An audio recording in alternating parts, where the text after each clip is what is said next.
복음에 대해서 말씀을 증거하도록 하겠습니다. 화면 한 번만 띄워주시면 너무 감사하겠습니다. 네, 복음. 우리가 기독교를 교회를 다닌다면, 기독교인이라 한다면 한 번쯤은, 그리고 꽤 많이 수도 없이 들었을 말이 바로 이 복음입니다. 이 복음에 대해서 오늘은 이 시간 증거하려고 하는데요. 복음은 영어로는 우리 한번 유창하게 읽어볼까요? Good news. 네, good news입니다. 복음은 good news라는 뜻을 가지고 있고, 이 말을 그대로 직역한다면 우리는 이렇게 표현할 수 있을 것 같습니다. 좋은 소식, 기쁜 소식. 그렇습니다. 복음은요, 기쁜 소식 그리고 좋은 소식이라는 뜻을 가지고 있습니다. 그래서 교회는 이 좋은 소식, 기쁜 소식을 선포하는 것이고, 그리스도인들은 이 좋은 소식, 기쁜 소식을 품고 살아가는 사람들입니다. 자, 그런데요, 우리가 이렇게 한번 질문해봤으면 좋겠습니다. 나는 과연 언제 기쁜가? 나는 과연 나에게 기쁜 소식은 무엇인가? 우리 한번 화면 한번 띄워주시겠어요? 네. 나는 과연 언제 기쁜가? 제가 5초 정도 돌려주세요. 네. 약간 저랑 합의를 맞아야 될 것 같아요. 자, 5초 정도 제가 시간을 드릴게요. 나는 언제 기쁜가? 나에게 기쁜 소식은 무엇인가 한번 생각해 볼까요? 5, 4, 3, 2, 1. 네. 혹시 생각해 보셨을까요? 나에게 기쁜 소식. 내가 언제 기쁜가? 혹시 언제 기쁘세요? 좀 암울하신가요? 인생이 전체적으로? 언제 좀 기쁘세요? 집에서 쉴 때. 언제 기쁘세요 또? 성취될 때. 좋습니다. 또 언제 기쁘세요? 남을 도와줄 때. 남을 착해요. 남을 도와줄 때. 또 언제 기쁘세요? 나로인해 변호사. 마론이에요?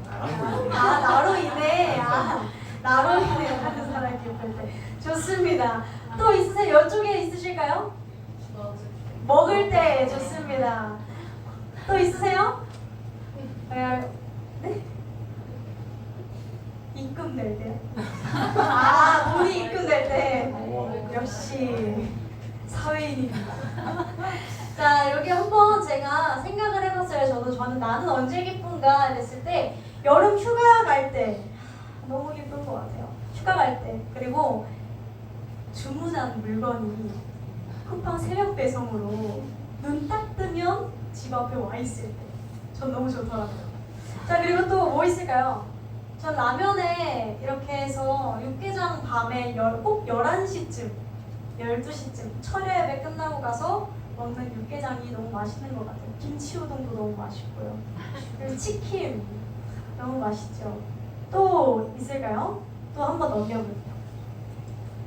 우리가 합격하거나 어딘가 대학 합격, 취직, 승진, 그리고 또 내가 좋아하는 사람이 나를 좋아할 때, 굉장히 다양한 일들이 있겠지만 우리들에게는 이 모든 것들이 다 기쁜 소식이죠.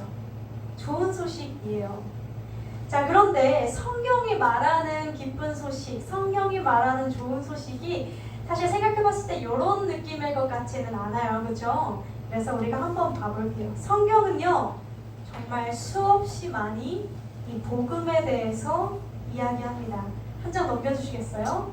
네, 복음을 믿으라 라고 이야기를 해요. 우리 성경 구절, 우리 한 목소리로 세 구절이 있는데 우리 그냥 쭉 한번 읽어볼게요. 시작! 때가 찼고 하나님의 나라가 가까이 왔으니 복음을 믿으라. 다른 복음은 없나니 예수께서 이르시되 내가 다른 동네들에서도 하나님의 나라 복음을 전하리라 하니 나는 이 일을 위해 보내심을 받았노라 하시고. 아멘. 네, 이렇게 복음을 이렇게 믿으라. 라고 우리 성경에서 이 외에도 정말 수없이 많이 복음에 대해서 언급을 하고 있어요.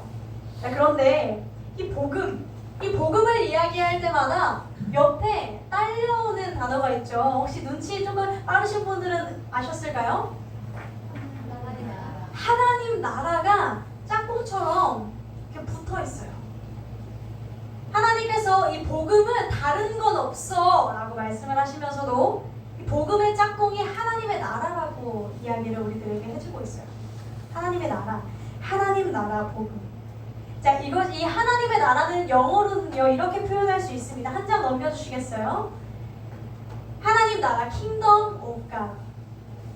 이 말을 표현하자면 이렇습니다. 하나님이 왕으로 다스리시는 나라를 우리는 하나님 나라라고 부릅니다.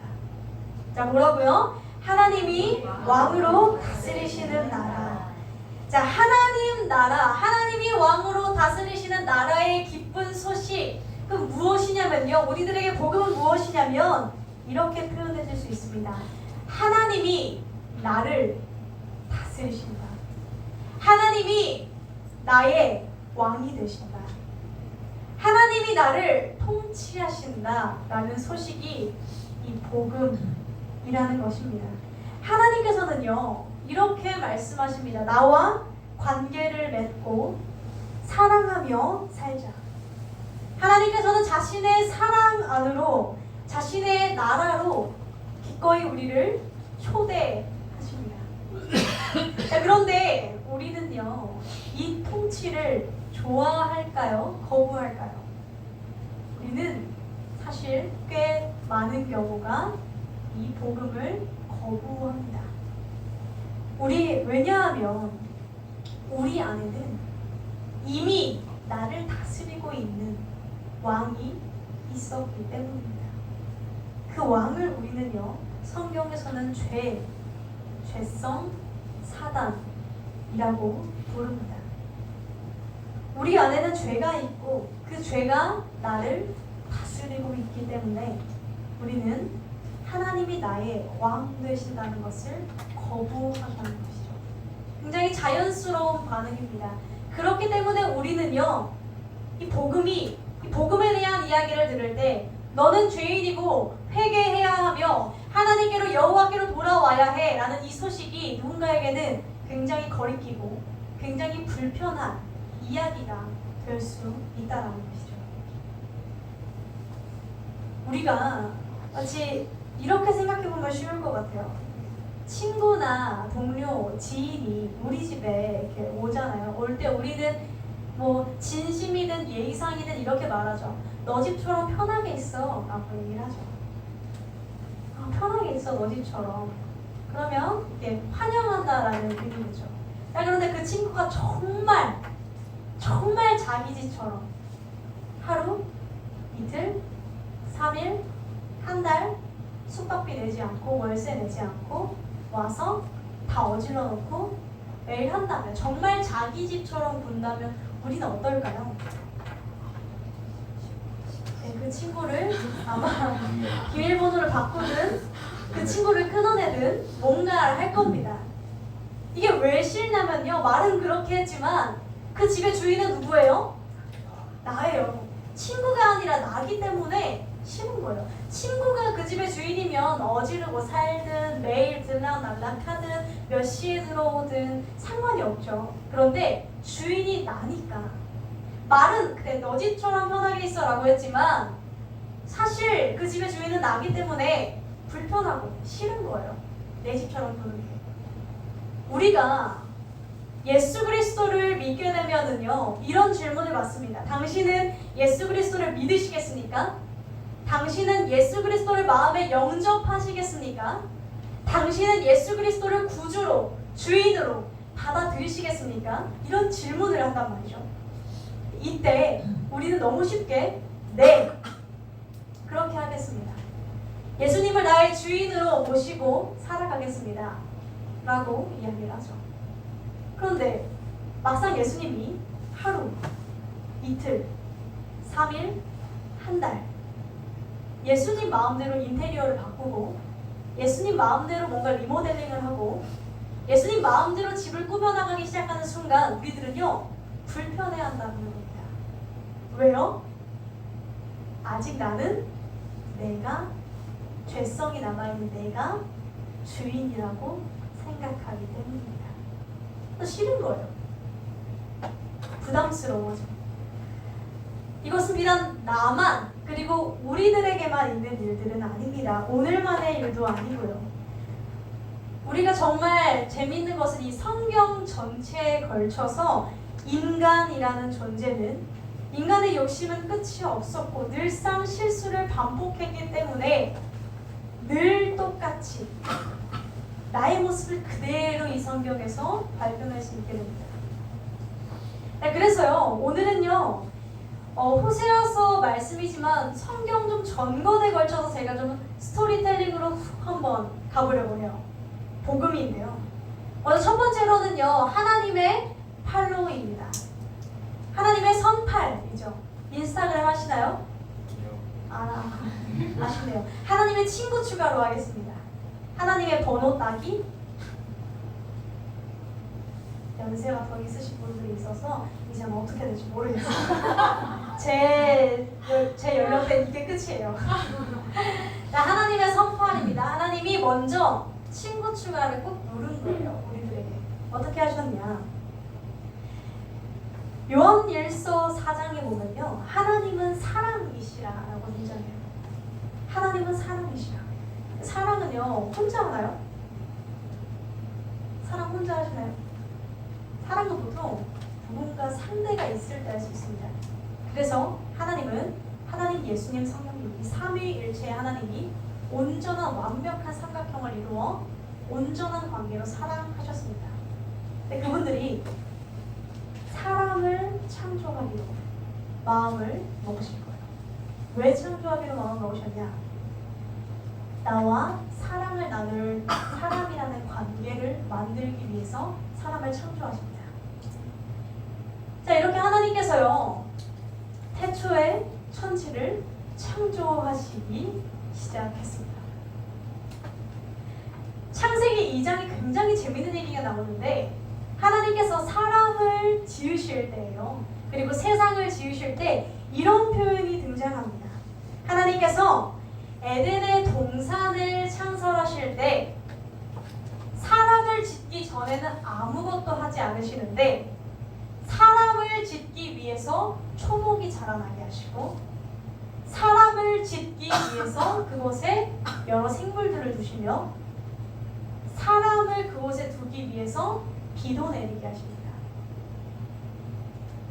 다른 말로 하면 하나님께서 나를 위해 우리 사람을 위해 세팅해 놓으신 만드신 세상이었다라는 겁니다.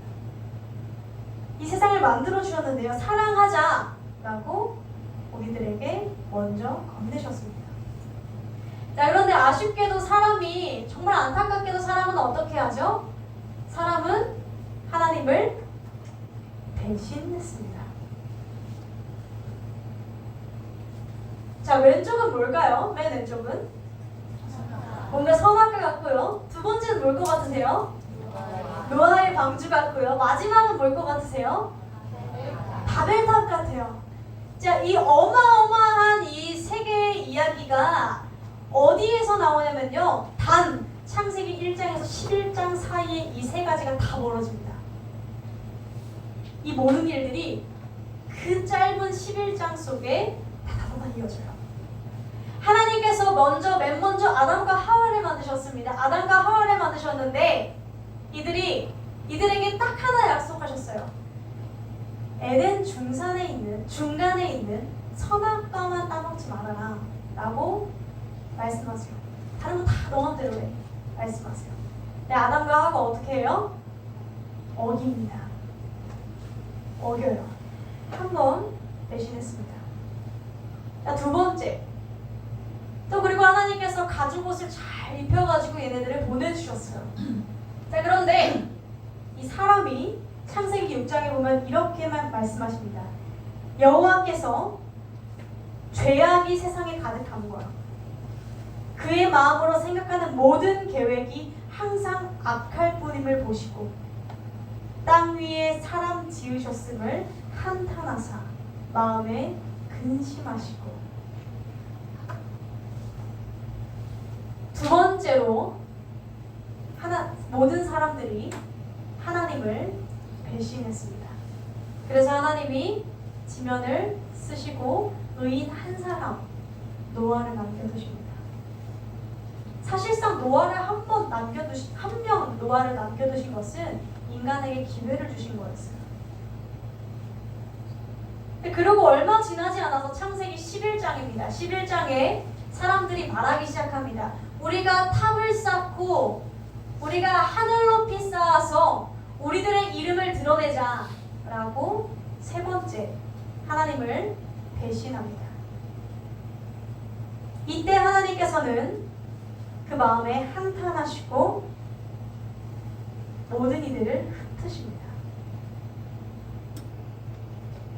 하나님께서 인간에게 몇 번 기회를 주셨죠?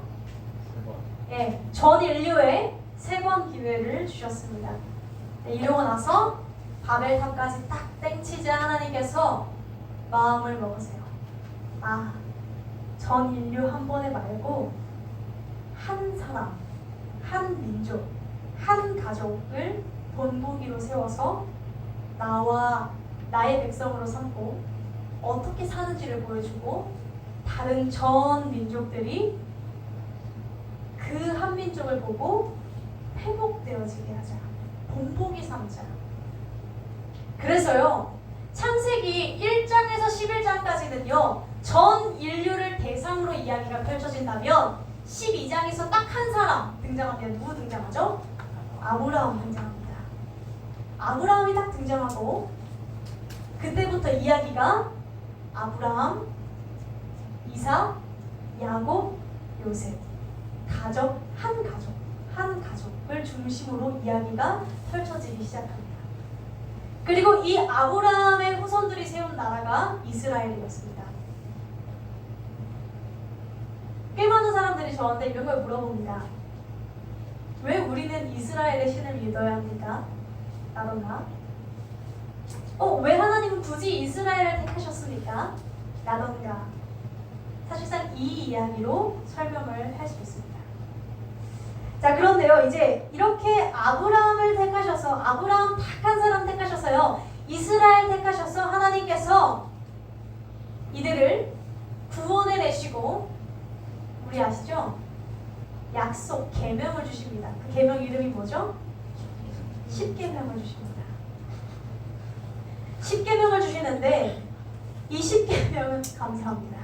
이 10계명은요, 우리가 말씀, 율법 너무 답답해 하잖아요. 그죠? 지키기 싫죠? 저도 싫어요. 싫지 않아요? 네. 감사해요. 네, 약간 저만 이상한 사람 되는 기분이었어요. 그렇죠? 우리는 되게 말씀 지키는 걸 싫어해요. 좋아하는 사람 없을 겁니다. 부담스러워하죠. 억압받는 것 같고. 자, 그런데 사실 20계명은요, 나를 위한 약속이었습니다. 우리가 이렇게 생각해 볼 수 있을 것 같아요. 가령 한 아들이 엄마가 아들이 놀이터에서 놀고 있었어요. 근데 엄마가 전화가 온 거예요. 아들, 집에 가스불 켜놓고 나왔는데 들어가서 엄마 늦게 들어갈 것 같으니까 좀 꺼줘. 이렇게 합니다. 자, 그럼 우리 병윤 아드님은 어떻게 하실 건가요? 꺼야죠. 그냥 여기 아들이 몇 명 없는 것 같아서 물어봤어요. 끄겠죠. 근데 이 아들이 천방지축이어서 안 껐어요. 그래서 집이 어떻게 됐을까요? 다 타버립니다. 불이 났어요. 타버렸어요. 그러면 이 엄마는 이 아들을 어떻게 하고 싶을까요? 전 아직 자식을 길러보지 않고 모성애가 없어서 그렇게 죽여버리고 싶을 거예요. 내 집이. 그거 가스불 끄는 게 뭐가 어렵다고. 그거 좀 끄라 했는데 그거 좀 안 꺼서 집이 없어졌죠. 아마 일단 쫓아내든 뭔가를 할 것 같아요. 근데 이 엄마가 용서해줬다 칩시다. 그리고 집도 새로 구했어요. 능력자예요. 집을 새로 구했어요. 그리고 아들한테 이렇게 말하는 거예요. 아들, 이제는 엄마랑 약속을 정하자. 앞으로 엄마가 딱 전화를 하면 놀고 있다가 바로 집에 들어가야 돼. 그리고 엄마가 말한 거는 꼬박꼬박 잘 지켜야 돼. 이렇게 약속을 합니다. 십계명은요, 이 아들과 엄마가 한 약속과도 같아요. 십계명이 아담과 하와 때부터 있었나요? 노아 때 있었나요? 아브라함 때 있었나요? 창세기 때 없었어요. 율법 없었어요. 근데 이 율법이 딱 이때부터 생겨요. 출애굽기 이때부터. 십계명의 내용을 보시면 아시겠지만 사람이 사람답게 살기 위한 최소한의 조항이 적혀져 있어요. 사람이 가진 이기심과 욕심으로 남을 해하지 않고, 남의 가정을 파괴하지 않고, 남의 소유를 훔치지 않고, 절제하며, 폭력을 쓰지 않으며, 힘의 원리로 모든 것을 따지지 않으며, 더불어 살아갈 수 있도록 그 바운더리를 제시해 주신 거예요. 이 십계명은 이랬어요. 이렇게 생긴 약속이었어요.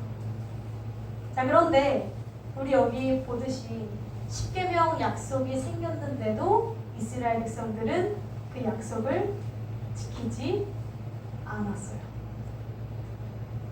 우리 사사기 한번 쭉 읽어볼까요? 시작! 이스라엘 자손이 여호와의 영전에 악을 행하여 셈이 그 물을 솟구쳐낸 같이 그가 그 악을 드러내니 폭력과 탈취가 거기에서 들리며 질병과 살상이 그 앞에 계속합니다. 그랬어요. 이스라엘 백성들이 이 십계명이 생긴 이후에도 계속해서 악을 똑같이 반복해서 저지릅니다. 그 중에서 그래서 이 예레미야서, 정말 수많은 선지서들 중에서 계속해서 우리가 오늘 찬양으로 고백했던 여호와께 돌아가잖아. 여호와께 돌아오라. 이제 그만 죄짓고 그만 악을 저지르고 이제 하나님께로 돌아오라 라는 메시지들이 구약 전체에 새겨져 있습니다. 그리고 오늘 우리가 읽었었던 이 호세아서에서는요, 하나님의 외침이 등장합니다. 내가 어찌 너를 놓겠느냐, 내가 어찌 너를 버리겠느냐 라고 하는데요, 이 호세아서는요, 하나님께서 자신의 백성 이스라엘을 돌아오게 하기 위해서 설득하신 방법 중에 하나였어요. 뭐였냐면요, 예시를 드시는 거예요. 호세아가 남자예요. 이 호세아가 와이프가 있었어요. 근데 이 와이프가 바람을 맨날 피는 와이프였어요. 데리고 오면 다시 집 나가고, 데리고 오면 다시 집 나가고, 계속해서 불륜을 저지르던 여성이었단 말이에요. 그런데 호세아가, 하나님이 호세아에게 이 여인을 버리지 말라 했어요. 버리지 말고 품어줘. 그리고 호세아도 그를 너무 사랑했어요. 다시 또 집으로 데리고 옵니다. 다시 또 집으로 데려옵니다. 호세아가 제정신으로 살아갈 수가 있었을까요? 바람은 한 번 펴도 제정신으로 못 살아요. 그 당한 상대는 제정신으로 못 살아요. 너무 분노했겠죠, 호세아가. 화도 냈다가, 타이르기도 했다가, 울부짖기도 했다가, 가둬놓기도 했다가, 별의별 짓을 다 했을 겁니다. 그 호세아의 가정을 예시로 듭니다. 그리고 이스라엘 백성들에게 이렇게 말씀하시는 거예요. 너희를 향한 내 마음이 이 호세아와 똑같다. 그래서 막 이 11장 전까지요, 막 화내세요. 내가 이렇게 심판할 거고, 너를 이렇게 죽일 거고, 이렇게 할 거고, 막 화를 내십니다. 그러다가 11장에 하나님께서 울부짖으시는 거예요. 내가 어찌 너를 버리겠느냐? 내가 어찌 너를 놓겠느냐? 내가 어찌 너를 가만둘 수가 있겠어? 제발 좀 돌아와. 내 마음이 내 속에서 돌이키어 나의 긍휼이 하도다. 우리를 향한 하나님의 마음을 담아내고 있어요. 마침내 이렇게 하나님께서는 결단을 내리십니다. 죽어도 돌아오지 않는 인간을 향해서 하나님이 내리신 결단은 지금 뭘까요? 십자가였어요. 그 하나님은요, 나를 버릴 수 없어서 다른 선택을 하십니다. 자신의 아들을 보내신 것인데요.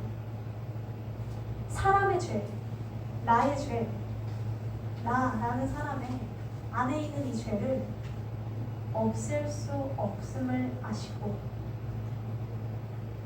이 죄, 내 안에 있는 이 죄를, 사람 안에 있는 이 죄를 없앨 수 없다면 이 죄 값을 대신 누가 치르면 되겠구나.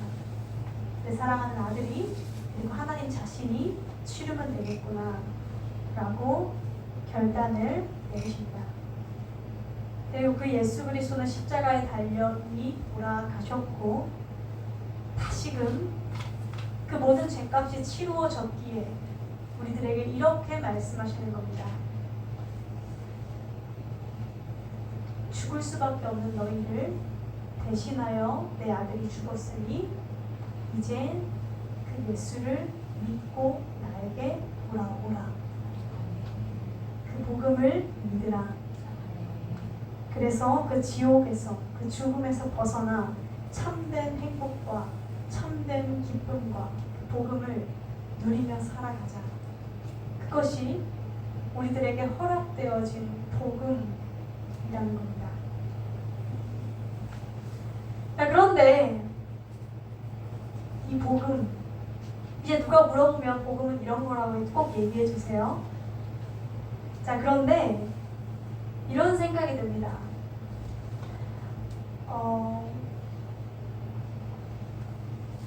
먹고 살기도 바쁜데 왜 복음이 필요한가?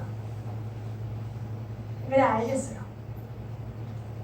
예수님이 나를 위해 죽으신 것도 알겠고 다 알겠어요. 그 은혜에 절절한 사람들도 있는 거 알아요. 근데 나는 먹고 살기도 바쁘고 내 삶을 즐기기에도 바쁘고 내 삶에 아등바등 살아가는 걸로도 충분히 바쁘고 정신이 없어요. 이 복음이 지금 나한테 필요한 것 같지는 않아요. 이 필요성에 대한, 나의 인생에 필요한 것 같지는 않아요. 나의 인생에 이게 애달프게 와닿지는 않아요. 나의 인생에 급해 보이지는 않아요. 그럴 수 있죠. 그럴 수 있어요. 근데 교회 오세요 이렇게 아저씨들한테 교회 다니세요 이렇게 얘기를 하면 이 아저씨들이 뭐라 하는 줄 아세요? 안 가! 이래요. 거짓 진짜 세요 아저씨들이. 거짓 진짜 세요. 왜 안 가요? 이렇게 얘기하잖아요. 이렇게 말해요. 거기 가면 뭐 주식하는 거 알려줘? 뭐 주식하는 거 알려줘? 거기 가면 돈이 나와? 며칠 전에 제가 어떤 아저씨랑 한번 얘기를 했는데 그 아저씨랑 거의 논쟁을 막 아저씨가 막 저한테 엄청 뭐라 하고 막 그랬어요.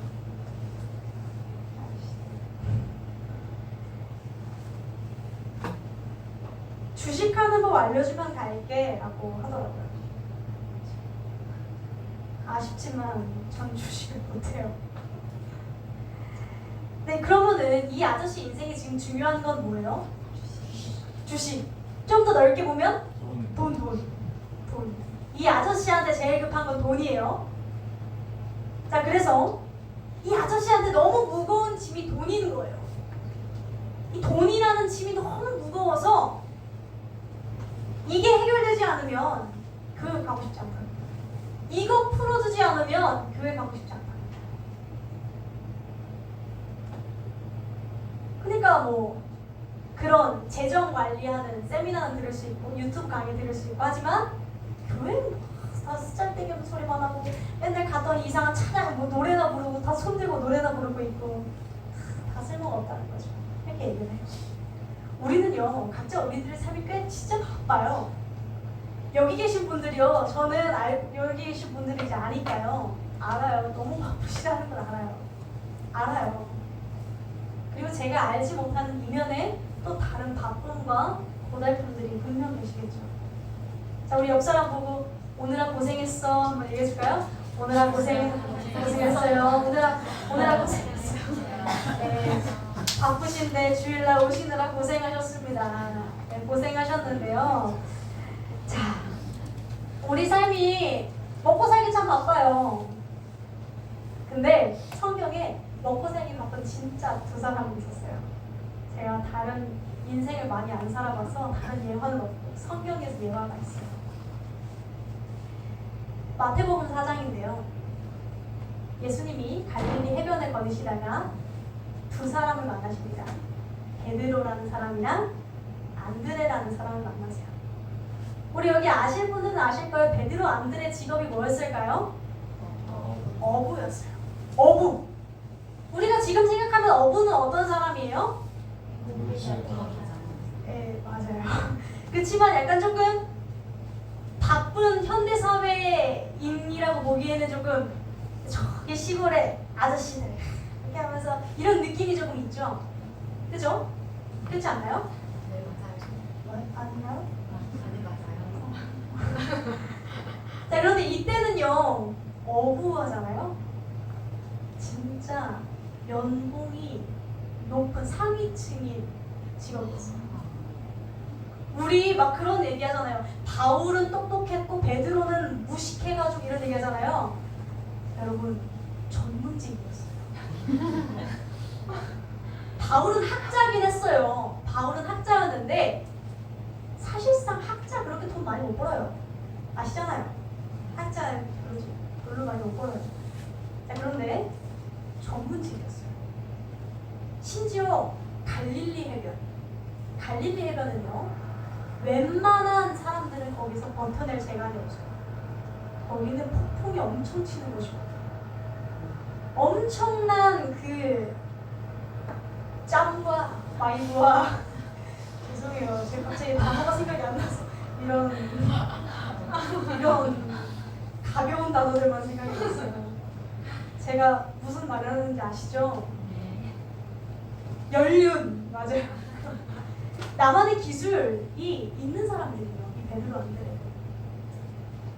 진짜 바쁜 사람들이에요. 근데 이 바쁜 사람들이 성경을 보면 예수님이 어떤 한마디를 듣고 그물을 내려두고 예수 그리스도를 따르러 가요. 어떤 한마디였냐면요, 예수님이 이렇게 말씀하세요. 나를 따라오라. 내가 너희를 사람 낚는 어부 되게 하리라. 원래 어부였는데요, 뭐가 좀 붙었죠? 사람 낚는 어부가 되게 합니다. 이건 이렇게 볼 수 있어요. 이들의 원래 바쁘고 그 치열한 인생에 새로운 해석을 주신 거예요. 우리가요, 신앙생활이 혹시 뭔가를 쌓아가는 과정이라 생각하시나요? 나의 기본값에, 나의 인생에, 나의 직장생활 그 위에 또 뭔가를 얹힌다고 생각하시나요? 그럴 수 있죠. 주일날 얹히고 수요일 예배 얹히고 금요일에 얹힌다면 그렇게 생각할 수 있을 것 같긴 해요. 그럼 우리들 마음에 뭐가 남죠? 부담만 남아요. 너무 싫어요. 아무래도 바빠 죽겠는데 이 부담감을 가지고. 자, 그런데 그게 아니라요. 내가 원래 살았던, 내가 원래 바쁘고 내가 원래 치열하게 내가 뭔가를 이루어내려고 그렇게 살아가던 그 세상 속에서 예수 그리스도가 신앙이라는 걸요, 추가로 쌓는 게 아니라 내 인생에 새로운 지도를 주신다는 거예요. 이렇게 말할 수 있을 것 같아요. 그래서 내 원래 인생에 새로운 지도를 겹쳐봤더니 내 인생이 다르게 해석되더라 라는 거예요. 자, 다시 말씀드릴게요. 어부라는 인생에, 원래 어부였죠, 베드로와 안드레가. 이 어부라는 인생에 예수님이, 그 모든 계획을 가지신 예수님이 새로운 복음이라는 지도를 그의 인생에 겹쳐 두었더니 베드로의 인생이 새롭게 해석되어 사람 낚는 어부, 인생의 방향성을 잡았어요.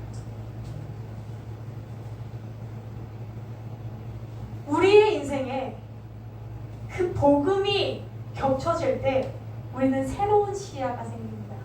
새로운 관점이 열리고요. 새로운 해석이 열립니다. 그래서요, 우리들의 인생에 하나님의 계획이 보이더라는 겁니다. 우리들의 인생에 복음을 겹쳐놨더니 내 인생의 계획이 달라지더라는 겁니다. 하나님의 계획이 내 안에 펼쳐지더라는 겁니다. 하나님의 능력이 내 안에 펼쳐지더라는 겁니다. 하나님의 사랑이 내 인생 곳곳에 묻어 있더라는 겁니다. 그게 복음입니다. 새롭게 보이게 됩니다. 사랑하는 성도 여러분, 참 요즘 우리가 살아가는 세상이야말로 이 말을 제일 많이 하는 것 같아요. 내 마음대로, 내 주관대로 살면 돼. 우리 드라마에서도 요즘 그런 얘기 되게 많이 해요. 너가 인생의 주인공이야. 자유롭게 살아. 얼마나 그런 말을 많이 하는지 몰라요. 자유롭게 살고 싶으신가요? 네. 저도 사실 자유롭게 살고 싶었어서 이 기독교가 참 싫었습니다. 억압하는 것 같았어요. 그런데 우리는요, 생각보다 이 자유라는 걸 잘 모릅니다. 자유가 뭐라 생각하세요? 이 단어 자체가 되게 추상적이에요. 자유. 그럼 우리 막 머릿속에 각자 생각하는 게 다를 거예요. 자유? 그냥 내 공간에서 쉬는 거? 사람들이 터치 안 하는 거? 방탕하게 사는 거? 클럽도 가보고 술도 좀 마셔보고 주일날 좀 어디 좀 가보고. 되게 각자 다양하게 생각을 하실 텐데, 자유라는 거는요, 사실 자유랑 방탕은 다릅니다. 자유랑은 내 맘대로랑은 다릅니다. 이렇게 생각해 볼게요. 모든 피조물들은, 모든 지어진 물질들은 그 목적에 맞게 사용될 때 가장 자유로울 수 있습니다. 이렇게 예시를 들어볼게요. 피아노에 진짜 재능 있는 사람이 있어요. 가령 피아노에 재능 있는 사람이 피아노를 자유롭게 칠 수 있으려면 어떻게 해야 될까요?